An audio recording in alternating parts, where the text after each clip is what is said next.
Magandang tanghali po sa inyo mga boss, mga kabayan. Magandang tanghali po sa inyo. Ito po, saluhan nyo po ako. Samahan nyo po akong kumain ng tanghalian.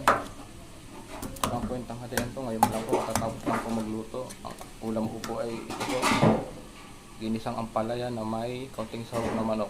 Katatapos ko lang po magluto. Yan. Ito po yung kusina namin, nandiyan sa likod. Tara po, kain po tayo. Tanghalian po. Pasensya na po kayo sa aking nakayanan na ulam.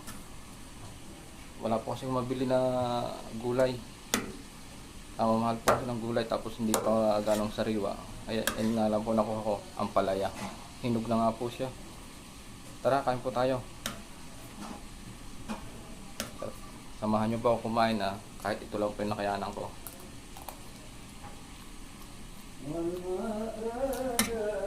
Yan po. Wala pa po kasing sahod kaya medyo tipid po ng konti sa pagkain. Wala po mabiling magandang ulam. Kaya po kasi na po kayo at medyo mabanas, mainit. Pag-init po kasi dito sa amin sa Riyadh. Ito po ang init.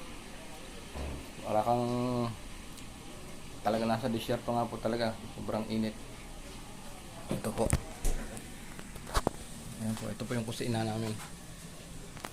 Ito yung niluto kong gulay. Ito po siya. Yan. Ito po. Ito po siya, niluto kong gulay na ginisang ampalaya with konting sahog na manok.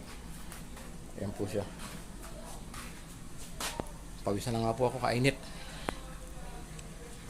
Kailangan pong kumain at tanghalin at gutom na. Ayan po, sige po sa inyo mga boss. At ipagpapatuloy ko muna po ang aking pagkain.